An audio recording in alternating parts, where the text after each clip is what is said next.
भारत के ख्याति प्राप्त वैज्ञानिक और काशी हिंदू विश्वविद्यालय बीएचयू के पूर्व vice chancellor Padmashri doctor Lalji Singh, जो कि हैदराबाद के सीसीएमबी संस्थान के फाउंडर डायरेक्टर रहे हैं, और उनके साथ की जो एक महत्वपूर्ण रिसर्च टीम रही है, उसने अपने महत्वपूर्ण परीक्षण में जिसका सैंपल उन्होंने पूरे देश में लिया, उन्होंने नागालैंड के आदिवासियों से शुरू करके अंडमान निकोबार की जनजातियों, भारत में करीब करीब सभी प्रमुख जातियों, सभी प्रमुख धर्म और अलग अलग क्षेत्र के लोगों का उन्होंने डीएनए लिया।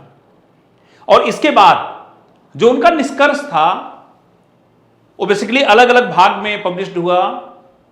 पहला जो उनका निष्कर्ष था जर्नल ऑफ बायोसाइंस 2012 में, और जो दूसरा महत्वपूर्ण निष्कर्ष आया जो दुनिया की सबसे प्रतिष्ठित मानी जाने वाली नेचर पत्रिका में 2009 में पब्लिश हुआ, जिसको doctor Lalji Singh, doctor reach और सीसीएमबी हैदराबाद के श्री कुमार स्वामी थंगराज जी ने पब्लिश किया।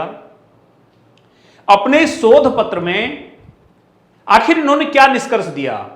अभी तक आपने जो भी सुना, अलग अलग इतिहासकारों की राय, उसके पीछे जो उन्होंने साक्ष्य दिया, उसके पीछे जो उन्होंने आर्गुमेंट दिया, जो अपना तर्क दिया, लेकिन बाहरी आवरण तो आपने जान लिया, लेकिन हमारा जो आंतरिक आवरण है, जो हमारी वास्तविक पहचान है, हमारा डीएनए है, आपने सुना होगा हमारे देश में कई राजनीतिक लोग भी इसकी अक्सर चर्चा करते हैं कि इनका डीएनए खराब हो गया है, इनके डीएनए में क्या है। तो यहां आखिर हमारा डीएनए क्या कह रहा है, हमारा जीन पूल क्या कह रहा है, इनका वैज्ञानिक शोध क्या है जो पूरी तरह से प्रमाणित हो चुका है। हालांकि डॉक्टर लालजी सिंह स्वयं कहते हैं कि यह कोई अंतिम निष्कर्ष नहीं है, हमने मैक्सिमम प्रयास किया है सबसे अच्छा शोध का परिणाम देने में। आने वाली पीढ़ियां इसको फिर से वेरीफाई कर सकती हैं या हमारी इस नॉलेज को और आगे बढ़ा सकती हैं। लेकिन आज हमारे पास जो अनुसंधान का तरीका है और हमारे पास जो वैज्ञानिक सुविधाएं उपलब्ध हैं, उसके आधार पर अभी तक की सबसे बेहतर रिसर्च मानी गई, जिसमें इनकी टीम कहती है कि हमने देश के हर भाग का अलग अलग सैंपल ले लिया, और हमारा सैंपल ऐसा था जिसने करीब करीब सबको कवर कर लिया। हर धर्म के लोग, हर भाषा, क्षेत्र, समूह के लोग। और देखिए कितना इंटरेस्टिंग है कि इनका निष्कर्ष क्या है। लेकिन इनके निष्कर्ष के पहले हम एक महत्वपूर्ण विषय आपसे रखना चाहेंगे कि अभी तक ये माना गया कि भारत में जो उच्च जातियों के लोग हैं वो मूलतः आर्यों की संतान हैं, बाकी लोग द्रविड़ों की संतान हैं, जो यहां के आदिवासी हैं वो मूलतः यहां के मूल निवासी हैं, और बाकी लोग बाद में बाहर से आए। अब आखिर इस राजनीतिक और सामाजिक दावे में कितना दम है, और यह वैज्ञानिक अनुसंधान क्या कह रहा है, क्या कह रहे हैं डॉक्टर लालजी सिंह जी और इनकी टीम क्या कह रही है। इनका पहला जो कंक्लूजन है वह यह है कि बाहरी आवरण चाहे जो हो, इन्होंने एक उदाहरण दिया कि खासतौर पे पूर्वी उत्तर प्रदेश और मध्य प्रदेश, कुछ और राज्यों में एक जनजाति समूह पाया जाता है, कई जगह उनको जनजाति की मान्यता नहीं भी मिली, मुसहर। तो उन्होंने मुसहर जनजाति का देखा कि पहले ये अलग प्रकार की भाषाएं बोलते थे, यहां पर मुंडारी भाषाएं बोलते थे, जो खासतौर पे झारखंड, छत्तीसगढ़ की जनजातियां बोलती हैं। लेकिन जब इनका संपर्क अन्य क्षेत्रों में गए, वहां लोगों से संपर्क हुआ, तो इनकी भाषा हिंदी हो गई, और ये जिन्हें हम उच्च जातियां मानते हैं उनकी जैसी भाषाएं बोलने लगे। लेकिन जब उनके डीएनए का परीक्षण हुआ तो माना गया कि उनका डीएनए और उनके पास में रहने वाले जो दूसरे लोग हैं उनसे बिल्कुल अलग है, अर्थात उनमें काफी विभिन्नताएं हैं। भाषा भले एक है लेकिन विभिन्नताएं हैं। हमारे यहां ईस्ट इंडिया कंपनी आई और अंग्रेजों ने अपनी राजनीतिक व्यवस्था स्थापित किया। अंग्रेज यहां करीब 200 वर्षों तक शासन करके गए, और आज हमारे यहां जितना अंग्रेजी बोलने वाले लोग हैं, उनके जैसे दिखने वाले लोग हैं, उनके जैसे वस्त्र पहनने वाले, उनके जैसे खान पान और उनकी जैसी सांस्कृतिक व्यवस्था अपनाने वाले लोग, आज उनकी मूल आबादी से ज्यादा अंग्रेजी बोलने वाले लोग भारत में हैं। यानी हमारा बाहरी आवरण तो उनके जैसा हो गया, लेकिन जब डीएनए देखा गया तो हमारा डीएनए उनसे बिल्कुल अलग है। भारत के सांस्कृतिक सामाजिक क्षेत्र में उनका योगदान तो है, सोशियो कल्चरल पर्सपेक्टिव में उनका कंट्रीब्यूशन तो है, लेकिन हमारे जीन पूल में उनका योगदान बिल्कुल नहीं है। अर्थात कि बाहरी आवरण भले अलग दिखे, लेकिन जो आंतरिक आवरण जो इशारा कर रहा है वो क्या कर रहा है? आपका आंतरिक आवरण यह कहता है कि भारत में पिछले 10,000 वर्षों से कोई भी जीन पूल में बदलाव नहीं दिखा है।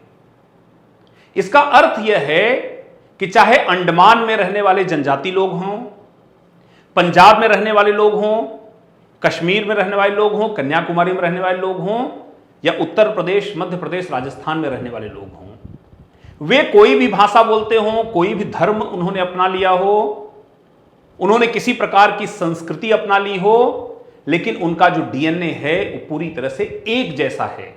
और अभी तक की जो अवधारणा मानी गई कि सभी लोग अलग अलग हैं, यह अवधारणा पूरी तरह गलत साबित हो गई। 10,000 वर्षों का हमारा जो डीएनए का रिकॉर्ड बता रहा है कि भारतवंशी सभी लोग एक जैसे हैं। हम सामाजिक सांस्कृतिक, जैसा मैंने आपको पहले अंतर बताया, उस आधार पर अलग अलग हो सकते हैं, लेकिन हमारी जो मूल पहचान है, हमारा जो जीन है, हमारा जो डीएनए है, वो एक जैसा है। अर्थात हम सभी आपस में मौसेरे भाई हैं।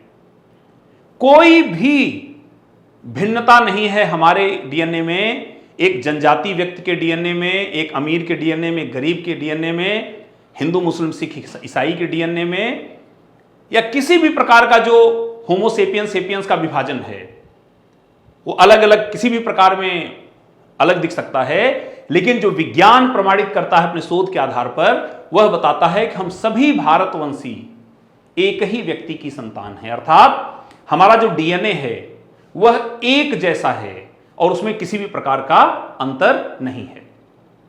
जब यह वैज्ञानिक शोध पब्लिश हुआ, भारत में भी साइंस रिपोर्टर, हिंदी में विज्ञान प्रगति और महत्वपूर्ण पत्र पत्रिकाओं में आया, तो हमारे यहां इतिहासकारों से लेकर और सभी अलग अलग वर्गों में इसको लेकर काफी चर्चा हुई, इस पे काफी डिबेट्स हुई। कुछ लोगों ने इस निष्कर्ष को नकारने का प्रयास किया, लेकिन इनका जो डीएनए सैंपल लेने का तरीका था और जिस प्रकार से इन्होंने अलग अलग क्षेत्रों को कवर किया और वैज्ञानिक आधार पर उसका विश्लेषण किया और दुनिया की टॉप नेचर और बायो जर्नल जैसी मैगजीन में रिसर्च पब्लिश हुई, उसके आगे सभी के निष्कर्ष असफल हुए, क्योंकि पूरी तरह से वैज्ञानिक आधार पर प्रमाणित रिसर्च है। और स्वयं डॉक्टर लालजी सिंह ने कहा कि आने वाली पीढ़ियां इसको और बेहतर कर सकती हैं। अर्थात उन्होंने ऐसा कोई दावा नहीं किया कि यह अंतिम रिसर्च है और इसको चैलेंज नहीं किया जा सकता। निश्चित रूप से आने वाली पीढ़ी इसको और सुधार कर सकती और बेहतर कर सकती है, लेकिन जैसा हम इतिहास में जानते हैं कि 1920 के पहले हमने सिंधु सभ्यता के बारे में नहीं सुना था। आज हम सिंधु सभ्यता की लिपि को नहीं पढ़ पाए हैं। आने वाली कोई भी पीढ़ी इसको पढ़ सकती है, उसको समझा सकती है। इतिहास के जो भी रहस्य हैं वो सामने आ सकते हैं, और विज्ञान ने हमारे जीवन की कई बड़ी बड़ी चुनौतियों को बहुत आसान बनाया है। यह भी संभव है कि आने वाले समय में इसमें कुछ नए शोध आए, इसका कुछ नया निष्कर्ष आए, लेकिन आज हमारा जो विज्ञान है, हमारा ज्ञान है, उसके आधार पर यह शोध है, इसने यह प्रमाणित कर दिया कि हमारा ये जो महान राष्ट्र है, जो अलग अलग जाति, धर्म, भाषा, क्षेत्र, संप्रदाय से मिलकर बना है, यही हमारी सबसे बड़ी ताकत है।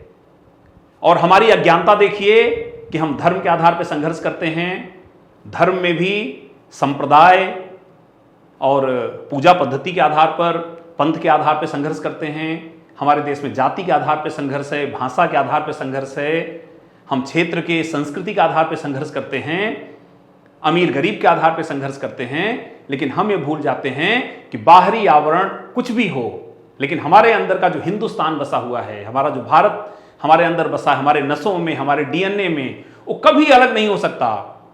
आज आवश्यकता है कि हम अपने आप को पहचानें कि कौन है हम भारतीय। हम सभी भारतीय, हम सभी का डीएनए एक जैसा है। इसको कोई भी राजनीतिज्ञ, कोई भी ऐसा व्यक्ति जो विद्वेष फैलाता है, जो इस बारे में गलत तर्क देता है, लोगों को बांटने का प्रयास करता है, यह हमारी जिम्मेदारी है कि हम अपने इस वैज्ञानिक सिद्धांत से, हम अपने इस शोध से उसको यह बताने का प्रयास करें कि बाहरी आवरण कुछ भी हो, लेकिन हमारा जो आंतरिक आवरण है, हमारा जो डीएनए है, वो एक जैसा है। हम सभी आपस में भाई हैं। अंतर केवल पीढ़ियों का हो सकता है। कौन पहले आया, कौन बाद में आया, अलग अलग क्षेत्र, भाषा, संस्कृति अलग हो सकती है, लेकिन सभी का डीएनए एक जैसा है। तो इतिहास की जो बड़ी महत्वपूर्ण चर्चा है, चूंकि इतिहास एक ऐसा माध्यम है कि हम अपने भविष्य को कैसे बेहतर बना सकते हैं, अपने वर्तमान को कैसे बेहतर बना सकते हैं, इस शोध का यही निष्कर्ष भी है कि हम सभी भारतीय आपस में मिलकर कैसे एक महान राष्ट्र का निर्माण करें, कैसे अपने क्रांतिकारियों, अपने स्वतंत्रता संग्राम सेनानियों, अपने महापुरुषों का जो सपना था, जिसके लिए इतनी बड़ी आज़ादी की लड़ाई हुई, हमें सभी राजनीतिक, सामाजिक, आर्थिक अधिकार मिले, कैसे उन अधिकारों को हम बनाए रख सकें, अपने राष्ट्र, अपने समाज और अपने मानव जीवन का जो लक्ष्य है, कैसे उसको हम प्राप्त करें और हम लगातार आगे बढ़ें। इतिहास हमें हमेशा सिखाता है, हमें हमेशा सिखाता रहेगा, और यही शोध का निष्कर्ष भी है। धन्यवाद।